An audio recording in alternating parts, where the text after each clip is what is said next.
graficar, ya sea en el electrocardiograma o ya sea cómo entender, digamos, el potencial de acción de la generación de un impulso nervioso, la forma de graficarlo trabaja sobre dos tiempos. ¿Está bien? Uno lo podríamos marcar como con una línea vertical, ¿sí? Y esta línea vertical, por supuesto, representa, digamos, la cantidad o la intensidad en milivoltios. Entonces, estamos hablando de un registro que se va a desarrollar en milivoltios. Y por otro lado, la horizontal, ¿sí? La horizontal representará milisegundos. ¿Está bien?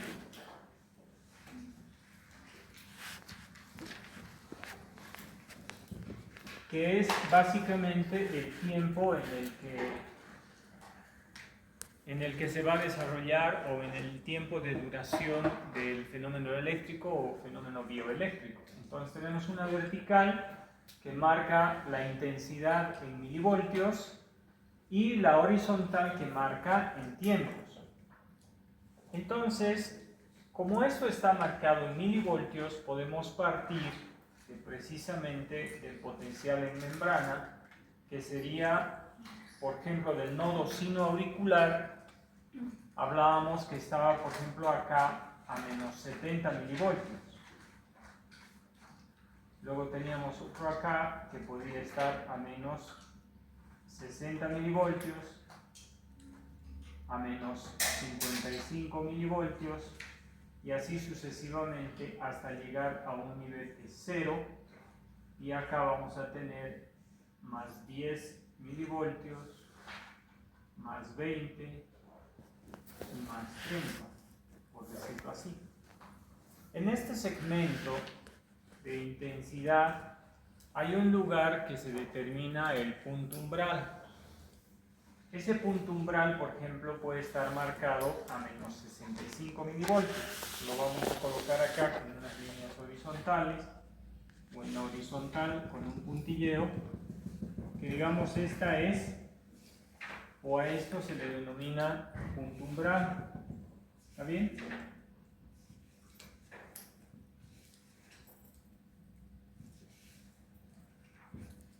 El punto umbral. ¿Qué quiere decir? Quiere decir que el potencial de acción, por ejemplo, de una membrana en el registro, o del nodo sinoauricular, o de una célula, o de una fibra nerviosa, va a estar acá. Entonces, ¿qué es lo que ocurre? Esto va a estar en reposo. Si recordarán, hemos hablado del potencial de membrana en reposo, que era la distribución irregular de los compuestos iónicos. Por lo tanto, en la gráfica, cuando esté en reposo y no hay actividad eléctrica, entonces lo va a graficar como una línea así. ¿Qué pasa cuando ocurre? Esto es hipotético porque esto no pasa en el corazón, sino es de forma experimental en las fibras nerviosas y todo. ¿Está bien? Entonces, primero, para entender cómo funciona, luego vamos a entender de forma experimental cómo se ha ido jugando para comprender este asunto. ¿Qué pasa cuando la membrana está en reposo? Entonces no hay actividad eléctrica, entonces podría graficarse de esta forma, con una línea que se mantiene en la horizontal y en la intensidad en menos 70 milivoltios. Pero ¿qué pasa cuando ocurre un estímulo? Ya sea en el nodo sinoauricular, las propias células activan para que entre el sodio y que genere una despolarización.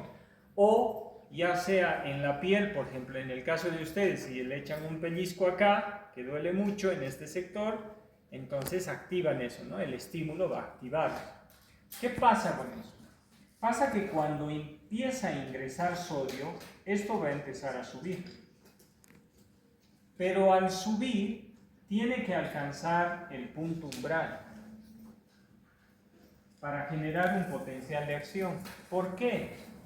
Vamos a graficar esto. Empieza la despolarización, pero luego cae. Empieza la despolarización y cae, empieza la despolarización y cae, empieza la despolarización y cae. ¿Qué pasa con esto? Son despolarizaciones fallidas. ¿Sí? Son despolarizaciones fallidas. ¿Qué quiere decir? Que puede haber despolarizaciones que no llegan al punto umbral, por lo tanto no se genera un potencial de acción. Esta información que está ocurriendo no lleva hacia el sistema nervioso central, por ejemplo. ¿Está bien? Hablando de otro tipo de fibras nerviosas.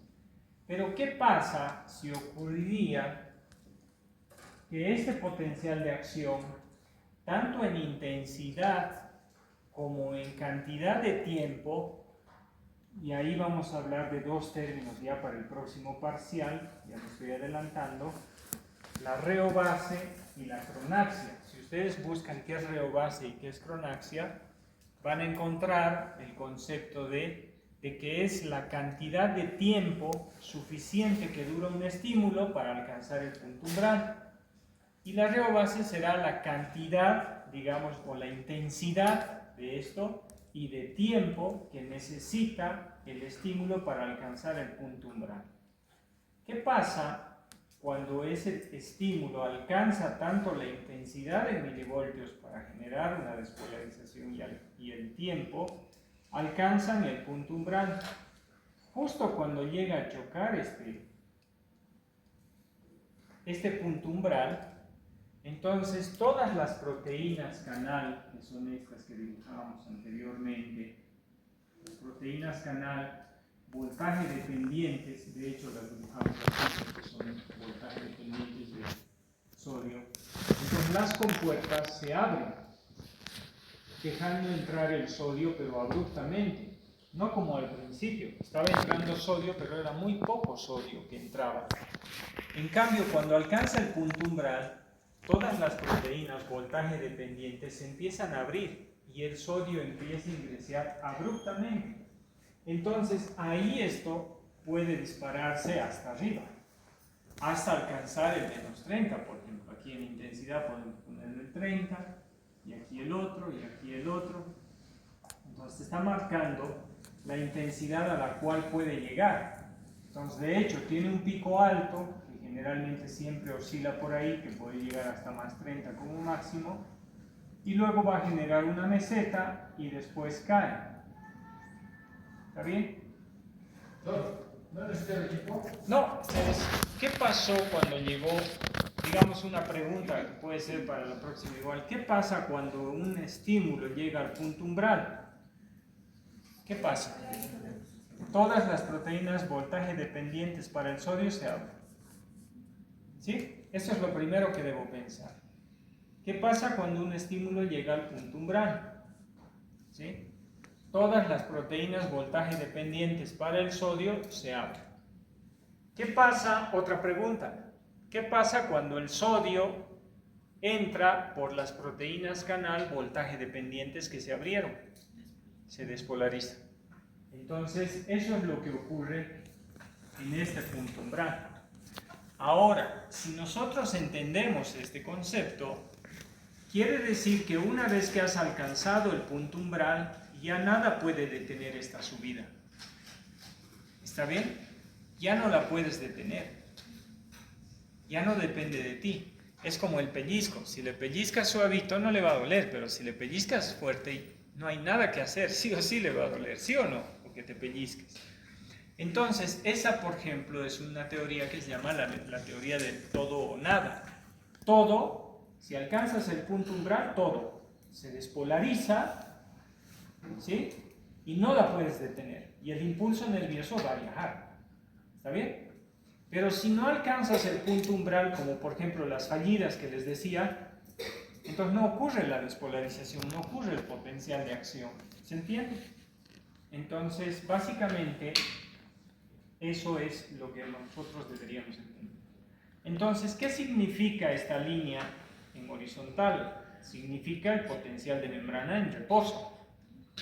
Hay un estímulo, despolarización.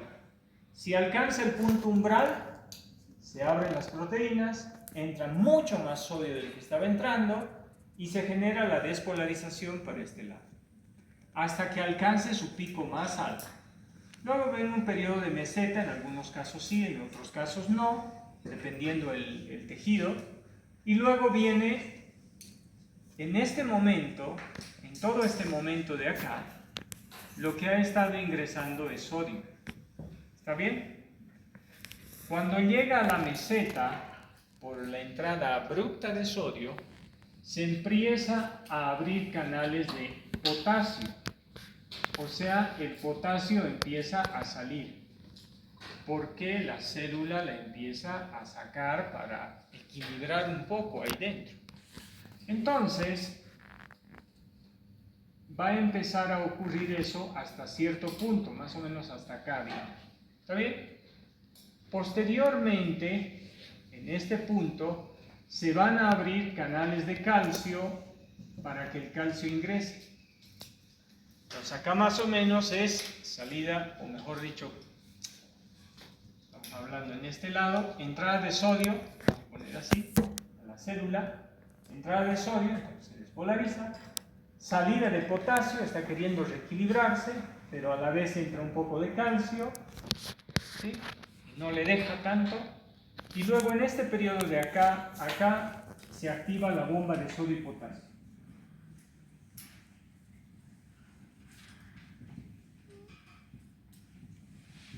¿Está bien? Entonces, si vemos una fibra nerviosa, ¿sí? Si vemos una fibra nerviosa, vamos a entender que desde este momento de acá, voy a marcar una línea verde, desde este momento de acá hasta este momento de acá es un periodo de tiempo. ¿Está bien? Todo este periodo. ¿Cómo se llama este periodo de tiempo? Periodo refractario absoluto.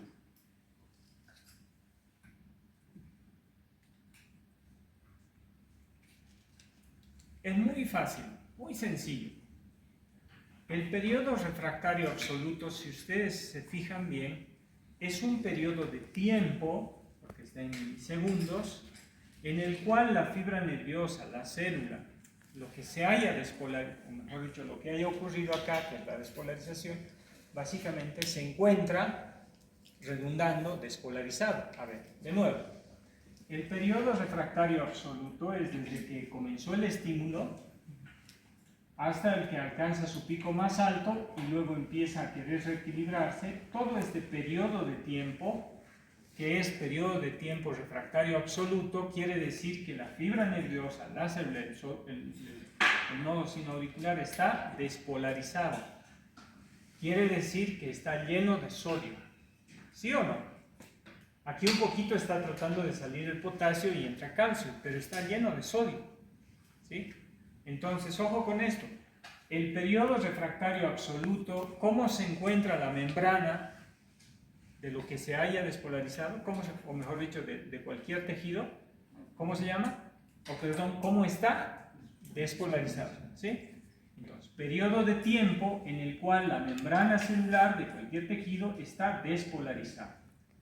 El otro periodo de tiempo va a ser desde el momento que se activa, digamos, la bomba de sodio y potasio, o desde el momento que se activa el reequilibrio para volver a menos 70 milivoltios y empieza a bajar y luego se estabiliza para que luego otra vez venga acá, o mejor dicho acá, ¿sí? Hasta el momento que logra, porque esto puede bajar y se hiperpolariza, se vuelve más negativo. Vamos a poner esta línea acá, ¿está bien? Con puntillo. Hasta ahí. ¿Sí? Hasta ahí. Pero esta repolarización puede bajar y luego tiene que volver a reequilibrarse. ¿Qué pasa acá? Ha llegado hasta más 30, fíjense. Pero ¿qué pasa con esto? Porque estaba aquí en 70. ¿Sí o no? Aquí está menos 70. ¿Y aquí abajo qué es? Digamos menos 80. Y aquí hasta acá abajo, digamos que menos 90, menos 100. ¿Sí o no? Entonces, ¿qué quiere decir? Que cuando la repolarización es mucha, entonces va a sacar tanto cargas positivas hacia afuera de la célula que tampoco es normal. y luego tiene que volver a meter con el equilibrio del sodio, del potasio que habíamos hablado la anterior vez, que tiene una compuerta especial, y esto vuelve a su estado de reposo. ¿Para qué? Para volver a generarse un nuevo estímulo. ¿Está bien? Entonces, ¿cómo se encuentra la membrana de cualquier tejido, digamos, en el periodo refractario absoluto? Despolarizada. ¿Qué es la despolarización? Es la entrada de sodio dentro de la célula. ¿Qué es el punto umbral? El punto umbral es el momento donde se equilibra la intensidad y el tiempo en el cual se abren las proteínas voltaje dependientes para que dejen entrar sodio y ocurra la despolarización, y la despolarización luego se convierte en el potencial de acción, que es denominado potencial de acción bioeléctrico y que puede viajar a través de la membrana. ¿Qué es este otro periodo de tiempo? Desde el momento que se empieza a repolarizar hasta que otra vez se repolarizó y alcanzó el equilibrio de la membrana, del potencial de membrana en reposo. Este periodo de tiempo también tiene nombre, se llama periodo refractario relativo. Periodo refractario relativo. ¿Está bien? Pregunta: ¿cómo estará la membrana? ¿Sí? ¿Cómo estará la membrana de cualquier célula de tejido, digamos, nervioso y sinusal, en el periodo refractario relativo? Repolarizado. O está próximo a la repolarización. ¿Está bien? Entonces, el periodo refractario absoluto es el tiempo en el que la membrana está despolarizada, y el periodo refractario relativo es el periodo de tiempo en el cual la membrana alcanza su repolarización, ya sea parcial o total, lo más próxima a su fisiológica. ¿Sí? ¿Por qué han querido estudiar esto? O sea, ¿para qué han querido estudiar esto? O sea, cada uno se pregunta y ve y dice, o sea, ¿qué rayos me interesa saber todo esto? ¿Sí o no? ¿Sí? Lo que pasa es de que cuando tú vas a alterar algo, o vas a parar algo, o vas a bloquear algo, tú tienes que saber los periodos de tiempo e intervalos y dónde lo vas a bloquear.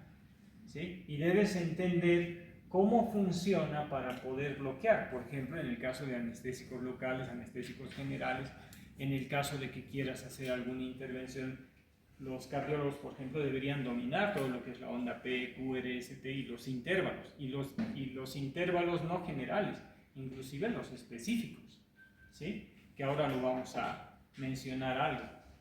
Entonces, cada uno de ellos tiene que entender básicamente qué es lo que está ocurriendo con la membrana celular o con los tejidos, ¿sí? En cada uno de estos periodos de tiempo y cuánto tiempo dura. ¿Está bien? Para ver. ¿Por qué? Porque puede haber fallas además. ¿Qué pasa cuando esto se despolariza? O mejor dicho, ¿qué pasa cuando se empieza a repolarizar? Quiere decir que cuando este periodo es importante, porque quiere decir que cuando se está repolarizando y llega o está muy próximo a menos 70 milivoltios, quiere decir que la célula está lista para recibir un nuevo estímulo. ¿Qué pasaría si no se repolarizara? Pues muerte celular. ¿Qué pasaría si tú mantienes esto o bloqueas de alguna forma que no ocurra? ¿Sí? Que haya entrado sodio. Va a haber muerte celular. Por lo tanto, es importante conocer que la membrana tiene que alcanzar la repolarización o alcanzar muy próximo a la repolarización o la repolarización total, porque solamente en ese momento puedes generar un nuevo estímulo. ¿Sí? Y esto obviamente en el caso del corazón, las fibras, por ejemplo, ustedes saben que nuestras células trabajan todas con oxígeno, ¿sí o no? ¿Conocen los mecanismos aerobios y anaerobios? ¿Sí o no? ¿Qué tejidos son que pueden trabajar con poco oxígeno, por ejemplo? El músculo sí puede trabajar, ¿no? ¿Sí o no? Hay una glicólisis aerobia y anaerobia. ¿Sí o no? Utilizar menos cantidad de oxígeno, ¿qué pasa con el músculo? Utiliza piruvato y genera ácido láctico. Y la acumulación de ácido láctico en el músculo, ¿qué hace? Genera dolor. Y el dolor se lo conoce como lo que acabas de decir, macur, ¿verdad? En el corazón esto es distinto. No puede hacer una glicólisis anaerobia. Sí o sí necesita oxígeno. Sí o sí necesita oxígeno el corazón. No puede hacer igual que el músculo esquelético una glicólisis anaerobia o una glucólisis aerobia. No tiene esas dos opciones. Sí o sí necesita oxígeno. Por eso es que cuando las arterias coronarias se ven obstruidas por ateromas, que son acumulación de lípidos en las paredes, se bloquean, y cuando hay un esfuerzo o cuando ustedes colocan anestésicos y pueden colocar en un vaso sanguíneo, la adrenalina puede viajar directamente y puede generar obstrucción más allá de lo que ya está en las arterias coronarias. ¿Y eso en qué va a reflejarse? Si la arteria coronaria se cierra un poco, va a generar isquemia del miocardio. Y la isquemia del miocardio se ve reflejada por la afectación de esto. ¿Sí? No van a funcionar las células porque no pueden hacer una glicólisis anaerobia. ¿Está bien? Entonces no se olviden, despolarización, repolarización cuando alcance. Ahora entendamos un poco las ondas P, Q y R. O sea, este era el ejemplo nada más. ¿Está bien? Nos vamos a borrar esto. Ya saben lo que es el periodo refractario absoluto, el periodo refractario relativo y el punto umbral. Esos son conceptos que deberíamos conocer. ¿Está bien?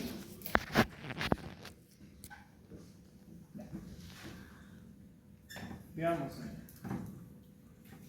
En el electrocardiograma, Einthoven pudo graficar a través de unos recuadros que van en milisegundos igual, precisamente la repolarización y la despolarización de los ventrículos y de las aurículas. Entonces, cuando la membrana está en reposo, ocurre esto.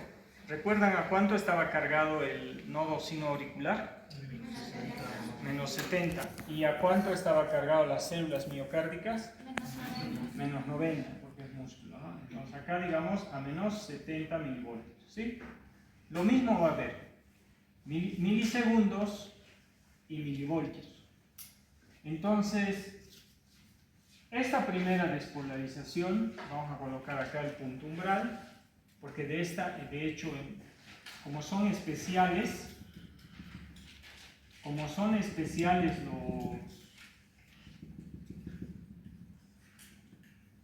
los nódulos, que son tres tipos de células que forman, el punto umbral va a estar ubicado más o menos de menos 70 a menos 65, de hecho. Es muy corto el periodo.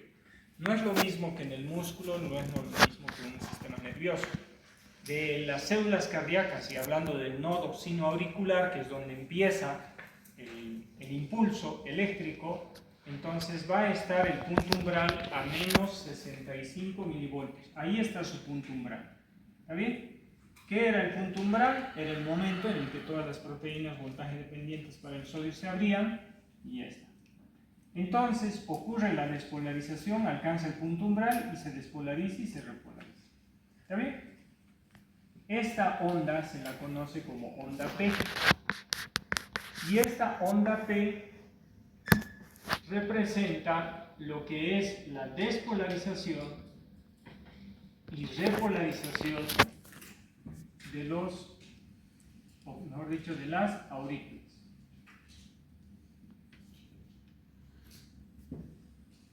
¿Está bien? Listo. Y fíjense bien que esta despolarización y repolarización de las aurículas está graficada solamente por una onda, por la onda P, nada más. O sea, eso quiere decir cuán bien están trabajando la aurícula izquierda y la aurícula derecha. Recordarán que tiene tres ramas, ¿no es cierto?, que nacen del nodo sinoauricular y que viajan a través de las paredes hacia los ventrículos, ¿sí? O perdón, hacia las aurículas. Entonces, la aurícula derecha e izquierda representa la onda P. Pero luego viene otra que hace esto.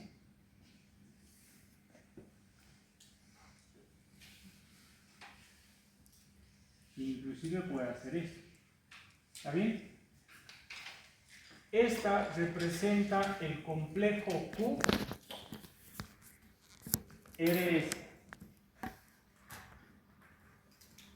¿Qué representa el complejo QRS? Hemos dicho que la onda P representa la despolarización y repolarización de las aurículas. El complejo QRS solamente representa la despolarización del ventrículo o de los ventrículos. La despolarización de los ventrículos, ¿sí? Porque el electrocardiograma trabaja de una forma distinta. Uno pensaría de que esto va a ser despolarización y repolarización, ¿verdad?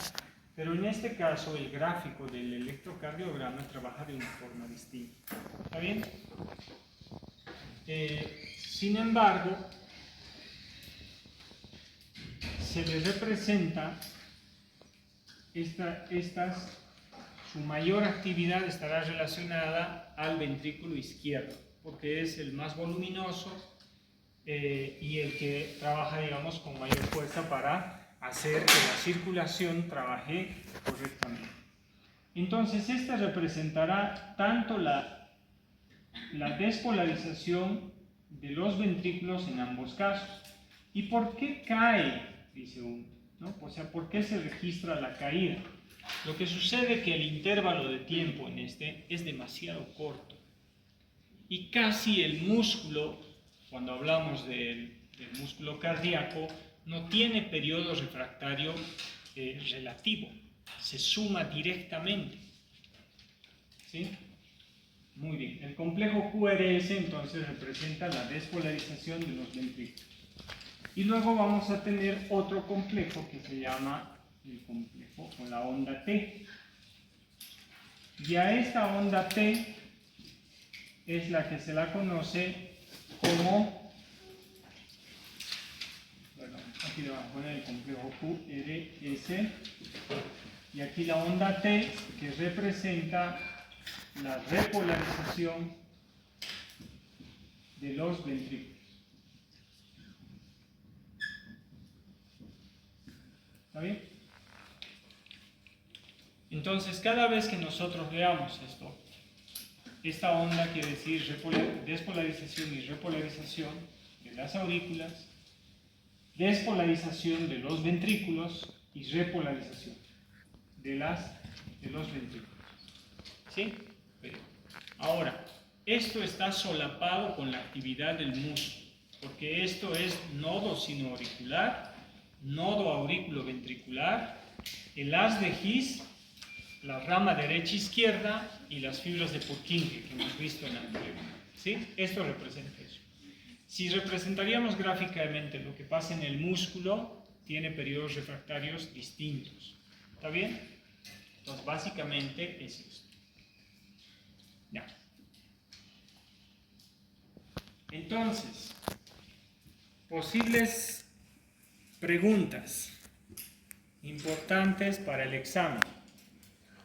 ¿Sí? ¿Hacemos un repaso? Sí. ¿Preguntas? Ya, a ver, yo voy a preguntar, por ejemplo, yo sé que ahorita tal vez no se van a acordar mucho, pero vamos a hacer de todo unas 20 preguntas, ¿está bien? Hagamos unas 20 preguntas. Por ejemplo, vamos a empezar con las primeras clases que son, digamos, muy importantes, relacionadas a sangre. ¿Está bien? Sangre. A ver, primera pregunta que se me ocurre.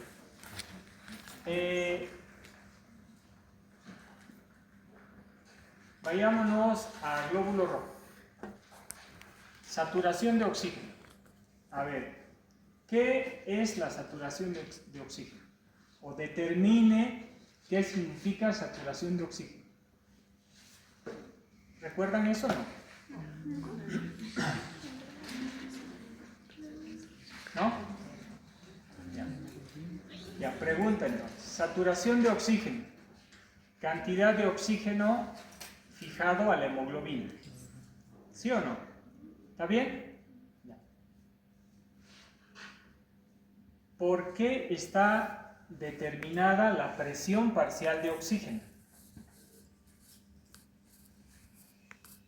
Esa puede ser otra pregunta. ¿Sí? Está determinada por el oxígeno disuelto. A ver, en la sangre teníamos el oxígeno que está en la sangre, ¿sí o no? El oxígeno libre es el oxígeno disuelto y ese determina la presión parcial de oxígeno. Y el oxígeno que está fijado a la hemoglobina, ¿qué determina? La saturación de oxígeno.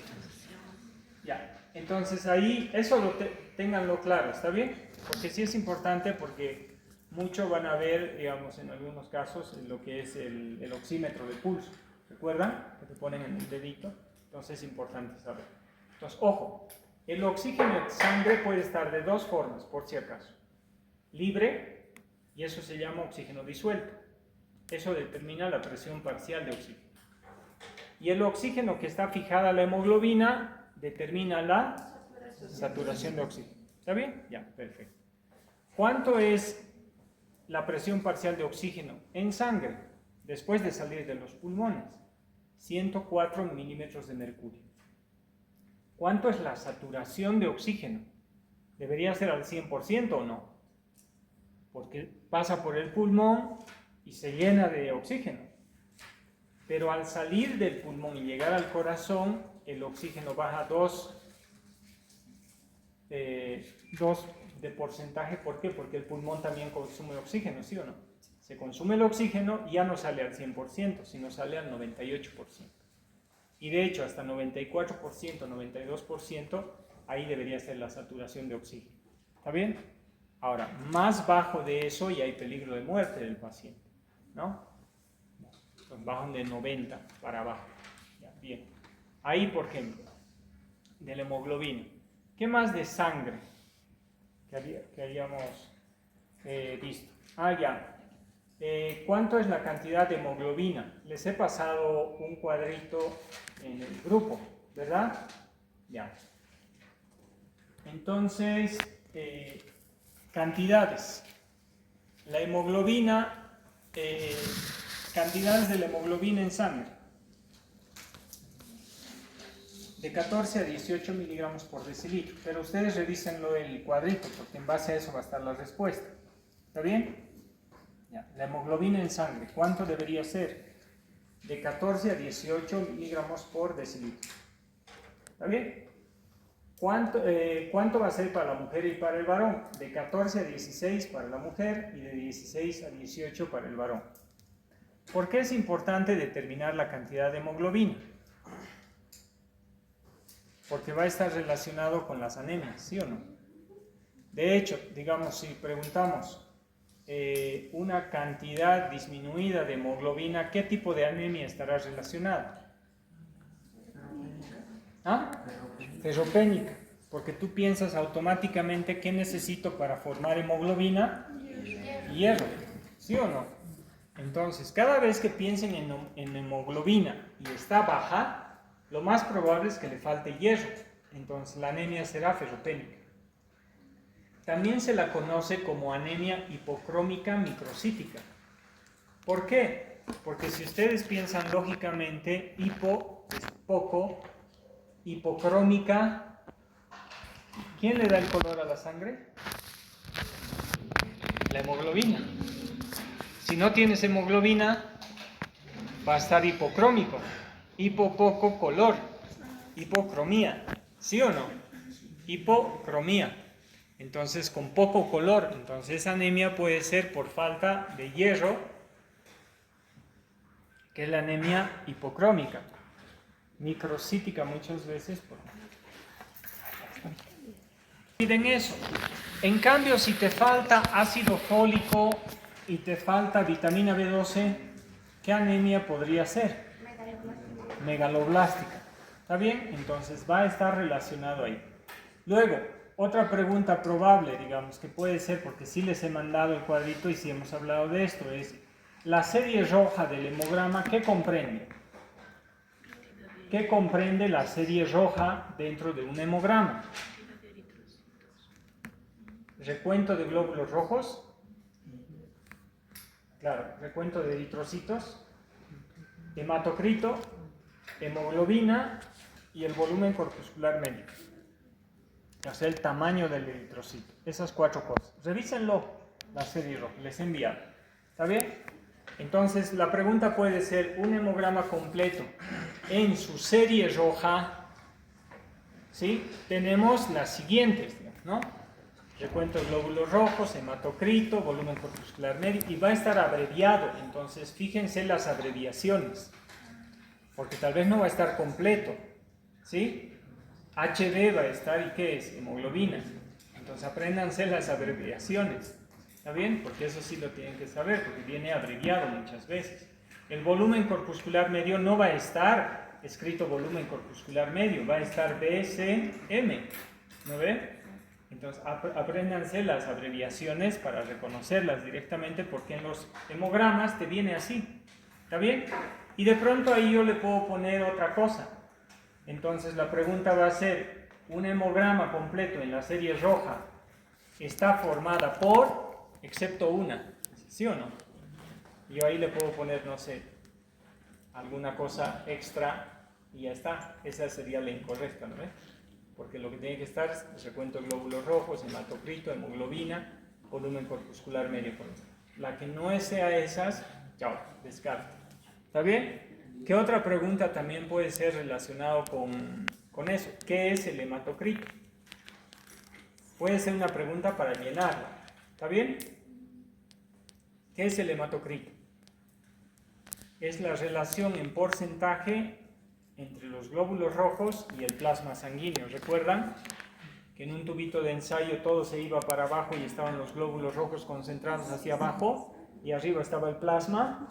Pues entonces, ¿qué es el hematocrito? Porque eso les van a preguntar en cirugía.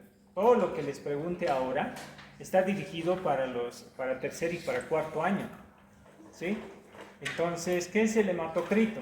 Relación en porcentaje, glóbulos rojos versus plasma. ¿Está bien? O si quieren, elementos formes de la sangre versus plasma, pero la mayoría son glóbulos rojos. ¿Está bien? Valores normales del hematocrito. Está en el cuadrito que les he pasado en el grupo de WhatsApp. Valores normales de los glóbulos rojos. Ojo, cuidado que solamente vean un valor. Los valores son tanto para mujeres como para varones distintos. Valores normales de la hemoglobina, ya les he dicho. ¿Está bien? Puede ser otra pregunta fácil o sencilla, es ¿qué significa el BCM? Ya. ¿Y qué representa, digamos, otra pregunta, qué representa el volumen corpuscular medio? El tamaño del eritrocito. ¿Está bien? Ya, perfecto. De eso, en eritrocito, la policitemia fisiológica se da por, ¿recuerdan qué es la policitemia? El aumento de glóbulos rojos. ¿Sí o no? Que aquí en La Paz es muy común, ¿no? ¿Por qué se da, digamos, la policitemia fisiológica? Es una producción compensadora de eritropoyetina por la hipoxia del ambiente. ¿Sí o no? La disminución de oxígeno hace que tu riñón reconozca en el sensor, genere más eritropoyetina. Otra pregunta probable puede ser, digamos, ¿qué es la eritropoyetina? ¿Qué era? Es igual, lo averiguo, pero hemos hablado, ¿verdad? La eritropoyetina es una molécula química, es un inductor que es el que va a hacer que se produzca la eritropoiesis. Se forma en el riñón, la eritropoyetina va a la médula ósea y a todas las células madre les dice necesitamos más eritrocitos, ¿sí o no? Entonces la eritropoyetina es importante igual conocerla. ¿Por qué? Porque es una producción compensadora. Si baja el oxígeno acá en el ambiente, por ejemplo, tu riñón lo va a reconocer y va a empezar a producir más eritropoyetina en nosotros, que estamos aquí hipóxicos, y nuestra médula ósea va a empezar a producir. Obviamente, si nos quedáramos acá, no saldríamos de acá y la hipoxia se disminuye. Eso va a ocurrir. Una producción compensadora.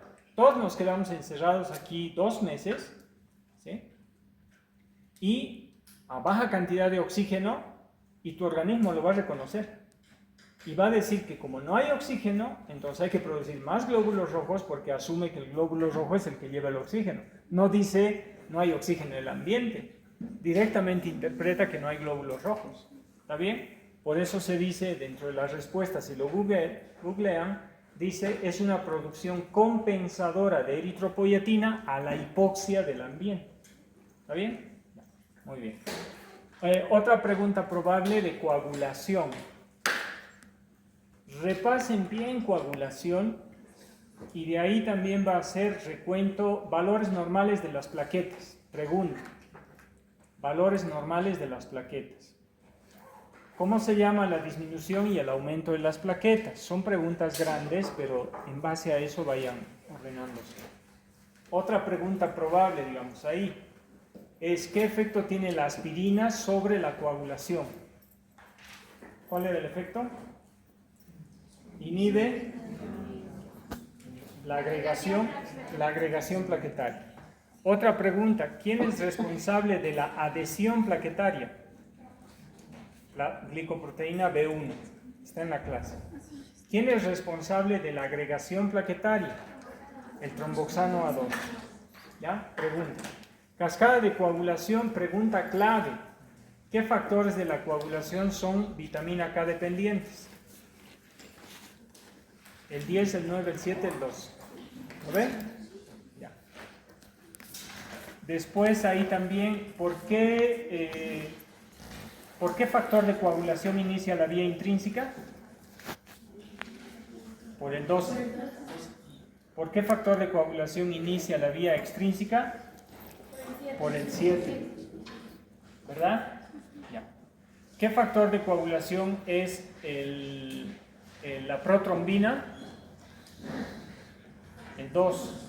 Factores de coagulación, apréndanse todos. ¿Está bien? Todos de memoria. Otra pregunta igual importante era, ¿las proteínas plasmáticas se forman en? Proteínas plasmáticas. Albúmina, globulina y fibrinona. Hígado. Revisen proteínas plasmáticas también. Hasta ahí, ¿está bien? Ya. De inmunología. Inmunidad celular e inmunidad humoral. ¿Eso recuerdan? No. Inmunidad humoral era porque actúa todo lo que está flotando en los tejidos, en los humores, ¿sí o no? Por eso se llama inmunidad humoral. La inmunidad celular es porque esta célula ha sido invadida por un virus, pero está dentro.